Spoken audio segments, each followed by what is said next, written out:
Sorry, Paul. Roll it again, buddy.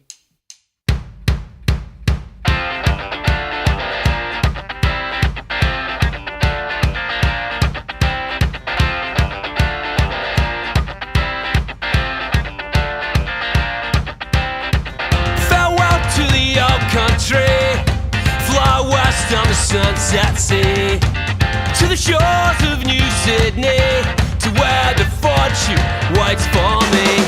Hear the drums of Chelsea calling, hear the drums of Chelsea, hear the drums of Chelsea calling, hear the drums of Chelsea.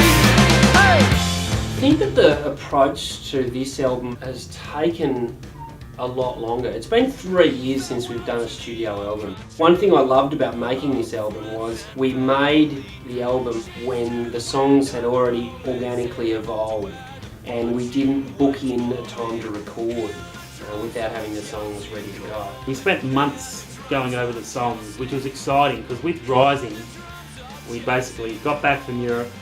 Mark McCartney had left, Johnny had left. We had Tom on the bass and Jesse Reeton on the guitar. That was basically 3 rehearsals. It was very stressful to go in there with that feeling of shit, we haven't really rehearsed as much as I'd like. I'm just used to playing songs to death. In the past, we've done albums where we've booked a studio and we haven't had all of the material that we needed, so we've been frantically writing songs. This album was written over a period of 3 years. This album actually saw people like myself and Ago do a lot of the co-writing and bring in a lot of ideas, whether they were just chord patterns or riffs or a lyrical line, into that process of writing the albums.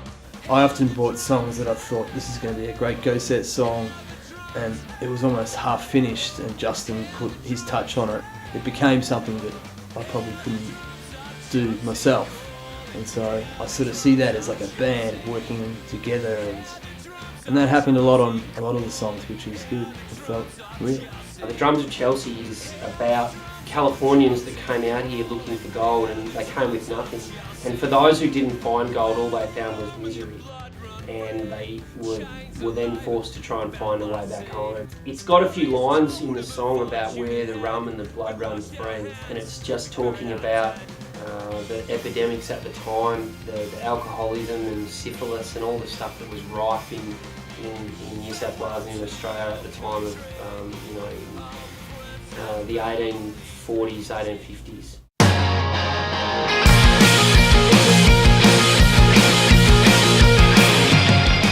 So I guess we'd come back from Europe after touring there in Feb.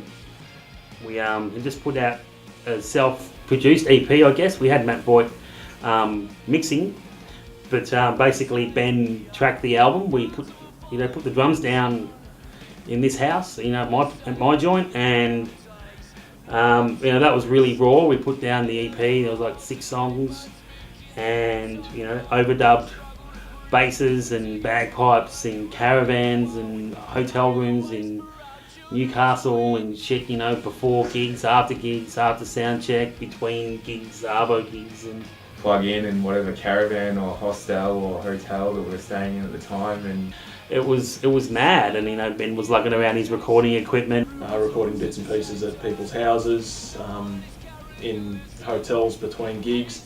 The bagpipes were recorded in a caravan in Beechworth between gigs up there. just try and lay down these tracks, even though sometimes we were quite inebriated. I can't hear anything. and doing that, and that would have been frustrating. But definitely a sense of accomplishment doing that. I was really excited to work with Paul McKercher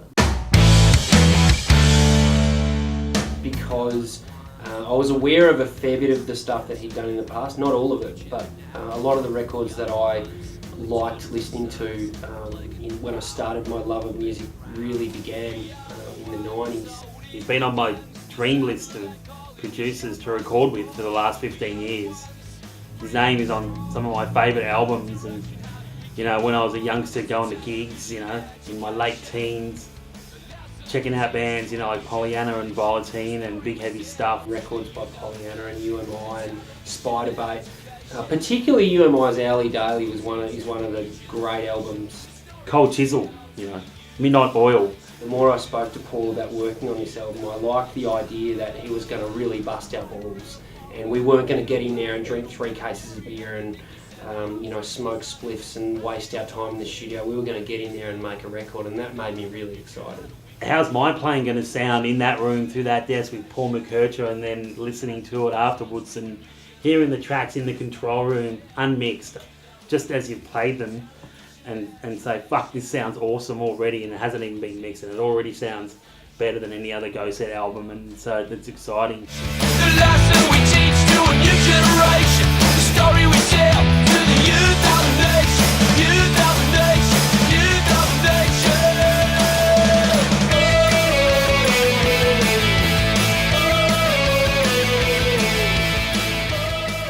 This felt like it was going to be a big step for us to have someone of his caliber. This was a guiding force behind the recording, and it definitely turned out that way. Just having him there in the studio behind the desk really pushed all of us to play better than we probably would have otherwise.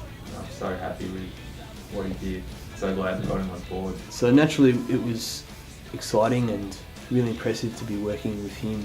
I think we learned so much just having someone with those ears and that skill in the studio. It's amazing watching him work. He's an absolute talent and absolute gentleman as well. He was fantastic to meet and work with. All Our Friends and Rooftops are both more contemporary type songs on the album that address issues of friendship and travelling, and where I guess All Our Friends in particular is a song about the expectations that we have as children and where we go as adults, and how reality seems to somehow pull us back to the real basics. And so what our hopes and dreams are when we're younger are very different from what our reality is as adults. Tommy is a problem with drugs. He believes he's the resurrection of a great political mind. He's planning a revolution case about to run, to embark on a great crusade. There's a fortress around her heart. She's holding a secret, they both hold a secret. In this city that we call home, these people we call our own. They're drunken and lonely, they're broken despair, almost famous but not quite there. Under these stars and these wayward dreams, when everything falls apart we remain. The lovers, the losers, the beggars, the choosers, the chosen ones, the promising futures. These are all our friends. These are all our close associates. These are all our friends. To the end, to the end, to the end, to the end. Now when I'm far away, the sun casts a shadow on my day. I think what we've all become, the script it was written for our different ways. The young aspirations, the infinite mind, the hopes and the dreams and our failings collide. Heroes of football, leaders of men, the poets, the prophets and these future kings. The scars of abuse in the child is stolen, affecting the lives and the choices we're making. Already chosen, the winners and losers, just an illusion, the promising futures. These are all our friends. These are all our close associates. These are all our friends. To the end, to the end, to the end, to the end. Now these are all our friends. The lovers, the losers, the promising futures. These are all our friends. To the end, to the end. These are all our friends. These are all our. These are all our friends. These are all our.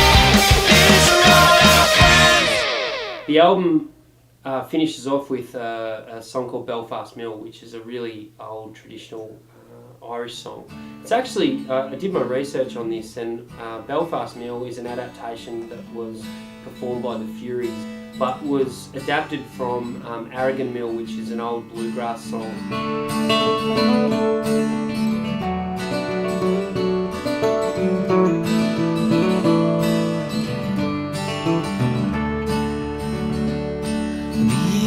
down to town at the foot of the hill. There's a chimney so tall, it says Belfast Mill. There's no smoke at all coming out of the stack, for the mill has shut down and it's never coming back. And the only tune I hear is the sound of the wind as she blows through the town. We've been spin, we've been spin. And the only tune I hear is the sound of the wind as she blows through the town. We've been spin, we've been spin.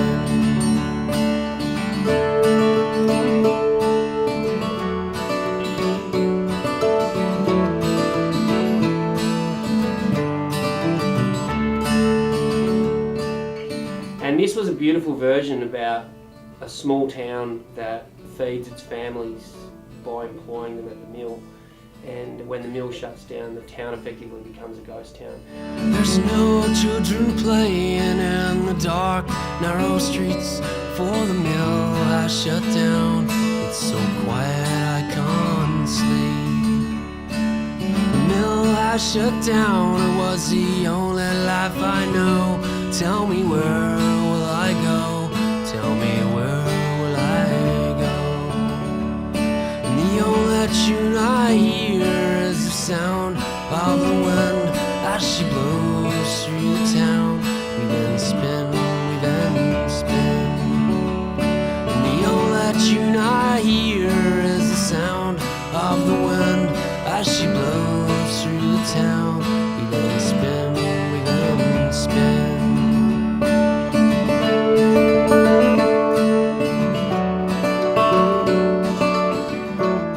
Just a beautiful song, and when all of us heard it for the first time, we were immediately captured by the song. So it just seemed really appropriate to leave you with that message that, you know, the bread that sustains us is potentially, you know, is really fickle, and that we all care about and love our communities and our family, and you know, and that preserving what we've got is. Preserving the life that we've got is something that's really important. So it was a great way to end the album. Where will I go now, my family and I? For I'm too old to work and I'm too young to die.